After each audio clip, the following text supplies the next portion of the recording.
Sup guys? I have absolutely no idea what I'm going to say right now. I've got no plans for the day and no plans for this video, but what I do have to say is that I have just gotten through my first day of no drinking for 3 weeks. We started this transformation strong. We started it really positive, really well. We were leveling up day by day. Unfortunately, I went into self-destruct mode. On day 15, Monday, the 1st of August, I think, must have been, I went and bought a bottle of whiskey, and I thought that I'd be able to knock it on the head after a week. I thought that I was buying it for the right reasons, but unfortunately, it just didn't work out that way. So, started drinking that Monday and Tuesday, came back to New Zealand on the Wednesday, continued drinking all the way through. That weekend I went down to Dunedin, had a huge night, came back, continued drinking, bottle after bottle after bottle. And I found myself 3 weeks into a bender. I mean, I call it a bender. It's my type of bender. My type of bender doesn't mean staying up all night. It doesn't mean getting legless. It just means having a buzz on pretty much all day, every day. And what that meant is that I was drinking upwards of 20 to 21, 22 standard drinks per day. And I did that for the last 3 weeks straight. And today being Tuesday, the 22nd of August, yesterday being Monday, the 21st of August, that was my first day of no drinking. And, the way that I got through it was to get outside and go for a walk. Halfway through my walk, I was telling myself every single reason why I still could drink, why I didn't, if I needed to, if today got too hard, too stressful, I would. By the end of the walk, those feelings had slightly passed. I then came back to this house and I had some time alone. That wasn't good. I went and saw my mum for a couple of hours, and I left there with just that little bit more confidence in myself. I left there knowing that I was going to go to the supermarket on the way home to get some food for dinner, knowing that there is alcohol in that supermarket, and knowing that, look, it doesn't matter what you do, unless you're, locked inside a rehab, which I've done twice before and I'm not willing to do again because I know they don't work for me. There are going to be temptations everywhere. And it's going to be up to you. It's willpower that is going to get you over that line. And I tell you what, yesterday I tried to use all the tools that I had, but even still, willpower was the only reason why I got through yesterday without having a drink. Willpower. And to muster up that much willpower, to muster up the amount of willpower needed to get me through just that day was far, harder and took way more work than I had ever thought. Yesterday was fucking hard, guys. I'm not going to lie. Fucking hard. But I tell you what, I've woken up this morning feeling really proud of myself that I was able to get through that. And you know what? This whole last 3 weeks, I've said to myself, well, as long as you have one day off, that next day you're going to wake up, you're going to feel fucking great. The world's going to be great again. You're going to be back on track. And unfortunately, it's just not the case because of the amount of alcohol I've drunk over the last 3 weeks. It's going to take a few days to get out of my system completely. It's going to take a few days for this fog to clear. But the only way that's going to happen is to put in the work and take it day by day. And that's what I've inevitably got to do. So I am going to be using every single tool at my disposal to get me through today. First things first, light a fire. Secondly, I'm going to have some caffeine. Thirdly, I'm going to have my 2 litres of water, go and have a shower, do some washing, get dressed in some nice clean clothes. I might even brush my hair.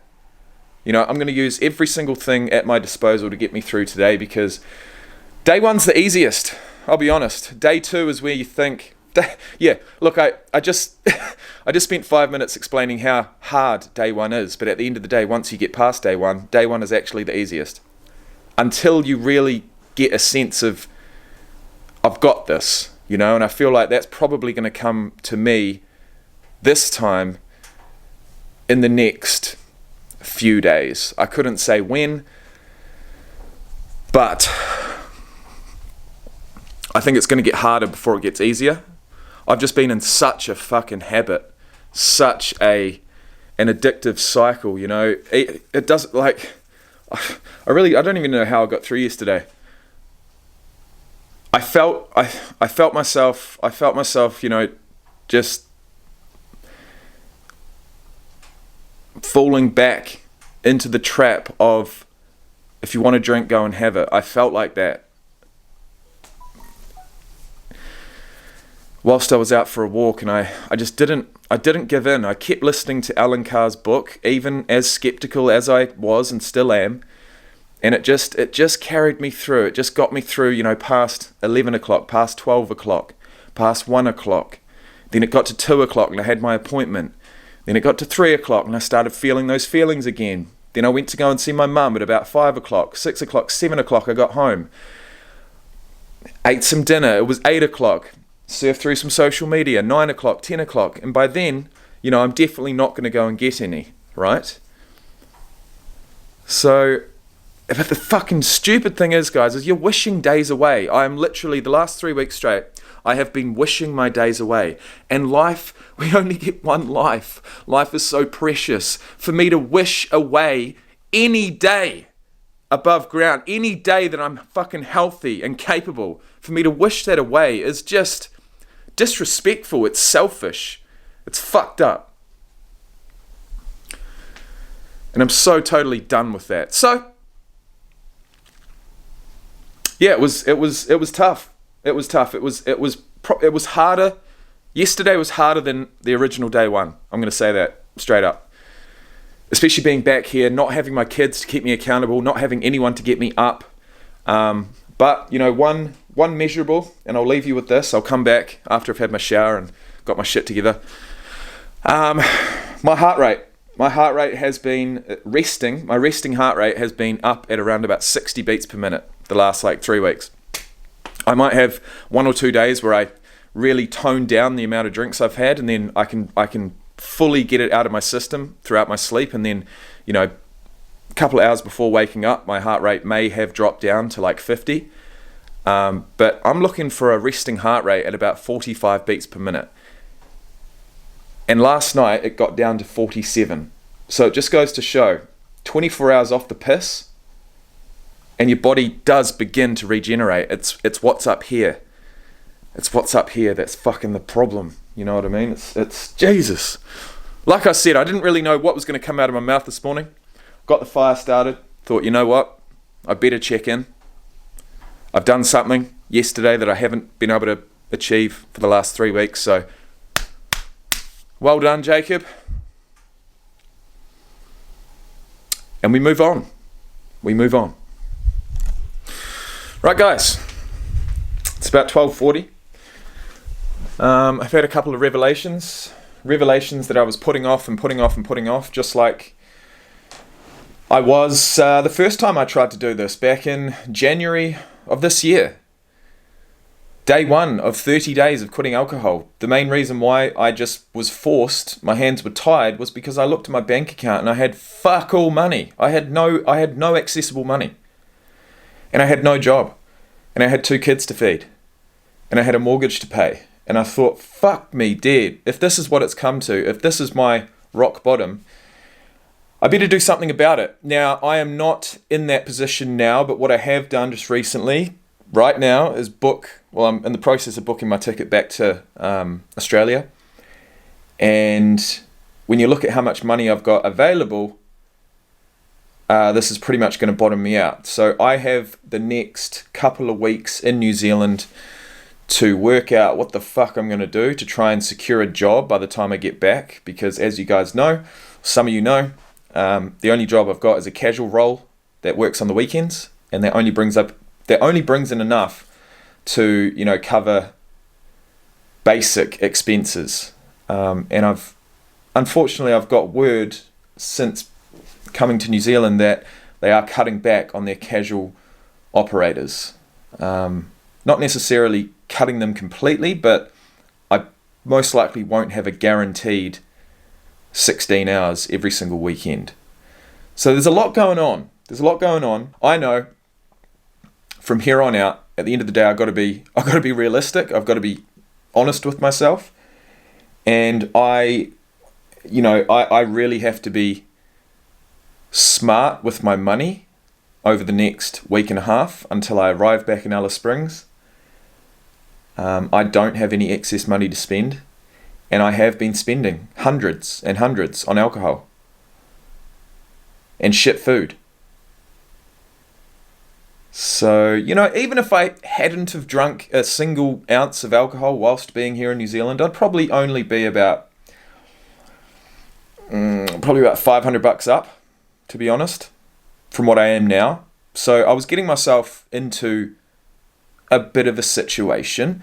It probably wasn't ideal timing for me to leave Alice and come back, but I had my ticket and I'd already rebooked it twice, which cost me $100 each time. But when you think about it, $200 is nothing compared to $700 that I'm having to shell out to get back to Alice Springs. So yeah, financially, man, I've been in better spots.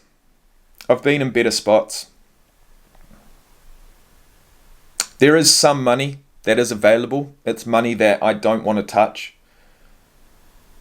So if worse comes to worse, I'll be able to pay the bills.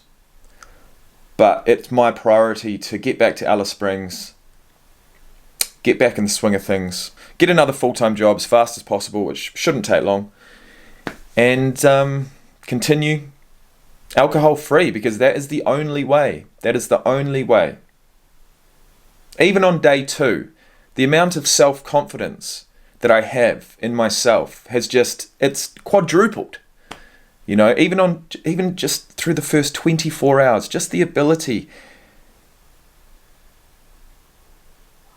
to use whatever willpower I had left. I had to scrape the barrel. I had to use everything I had to not drink last night.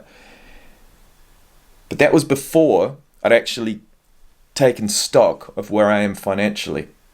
And now that I have, that is another tool, certainly another reminder that I'm going to have to use to just help with getting through those fleeting moments of weakness where I have the cravings and I think, no, you deserve it. For what? For nothing, man. No, it's not for me anymore. Alcohol's not for me anymore. The only thing that worries me is inserting myself into certain social situations. And look, at the end of the day, I know I can do it, but I'm not necessarily always in the mood to do it. And the thing that inevitably gets me into the mood each and every time is to have a drink. That's not possible. So I need to work out ways around that. I need to be able to say no if need be. I don't want to be one of those people who just cancels all the time. Because whenever I say I'm going to do something or I'm going to show up somewhere, I do. I do show up. I may be 10 standard drinks deep, but I certainly still show up because that means a lot to me. Being a man of my word. If I say I'm going to do something, I do it. Or I at least try my best. So, the final thing I'll say for this particular clip is that when I say things like, I'm a man of my word, when I say I'm going to do it, I do it. And then I go and create this video series and I go and, let myself down for 3 weeks straight. I've drunk more days than I've had off so far. So am I a man of my word? Well, I try my best. And alcohol is a fucking disease, mate. Alcohol addiction is a disease, and it's really, really hard to get through. It's really hard to see the light on the other side. And I am in the thick of it right now, guys. This video series I honestly thought was going to go perfectly. I really thought that. Especially the way I felt after the first week, having gone through certain situations without the need for alcohol and convincing myself that, I can do this.